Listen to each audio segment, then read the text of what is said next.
What were your thoughts when Shawn Payton decided to bench Russell Wilson after 15 Well, games? I mean, listen, all I'll say about that is it's a business.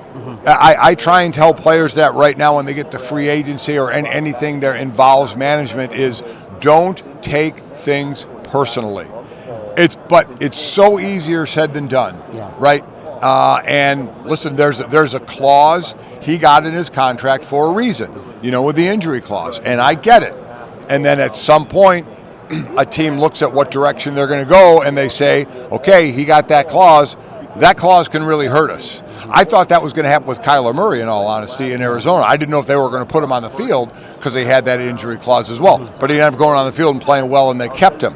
It seemed that Shawn Payton wanted to move on and didn't want to take the chance of not only owing, but then getting salary cap hell, but still Russell can go play for somebody else at a small amount, and Denver's picking up the tab. And that's the thing, it's $85 million, probably spread over 2 years, that they're basically paying him to go quarterback for somebody else. And if he goes to the right team, maybe literally quarterback against them at some point. So here's the thing, though. When Shawn Payton became the coach, I'm sure you're not bringing in Shawn Payton and them telling him Russell Wilson is going to be your quarterback for the next 5 years because we did an extension.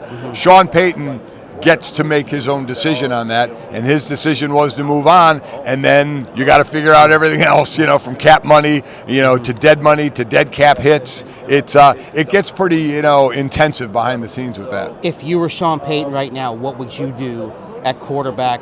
You're sitting with the number 12 picked, so you're kind of out of range of the top 3 guys, but there are some other options out there. Yeah, I'm not drafting a quarterback to be my guy. Shawn wants to win now, so you find, whether it's a trade, you find a free agent, somebody who you feel can be that guy. And if you want to draft a quarterback to then kind of have a vet bridge, that's cool.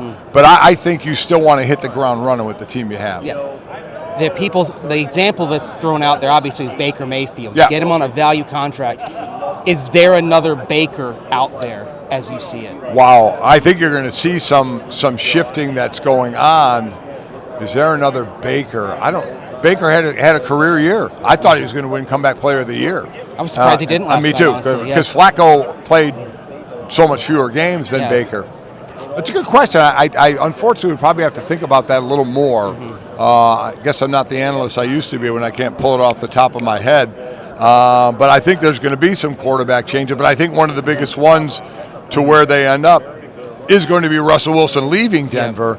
So coming back to Denver, I'm not sure. I don't think Tampa Bay's letting Baker go for sure. So and with that $85 million number the Broncos are carrying, and they have they're $20 million over the cap anyway. Right, so Baker might be prohibited. You have to get, but you have to get someone like last year Baker, where you get him for a low amount and put incentives in the quarterback, and that's a little more of a lightning in a bottle, which Tampa Bay kind of hit. You're obviously a D lineman. Denver's run defense this year at times struggled, gashed in the box. How do they try to go about fortifying that after it was such a weakness? There are D linemen around the league that are better against the run than against the pass. I was one of them. I was not a great pass rusher, but I could play the run. So it's finding those players. It's having the players you have obviously play their responsibility. And by that, I mean, I talked to Fred Warner earlier in the week. San Francisco was number 3 against the run during the regular season, but had been getting destroyed in the postseason against the run. And he said, listen, it's just guys not being in the right spot, the guys not being in their gaps. We have to execute, and then you have to run to the ball. So you have to be able to do that.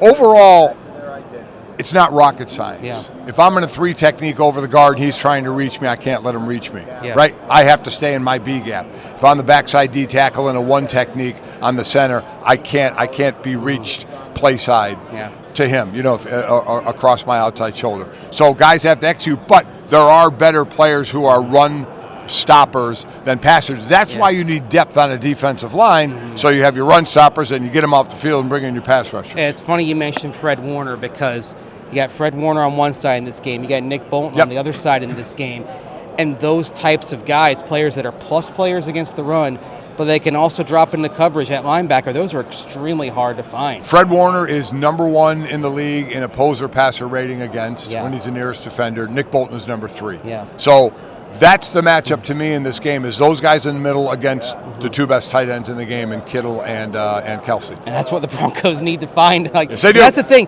They're 8-9. They made a lot of progress this past year, but you're looking at the quarterback position. I'm looking at the front seven. They struggle to defend the run. They could use somebody to defend tight ends better. And it's like, this team's, it's not in a great spot. And, oh, by the way, Jim Harbaugh just landed in the division with a team like Justin Herbert, and Kansas City is back in the Super Bowl. You have pieces to fit, but the most important piece is the quarterback.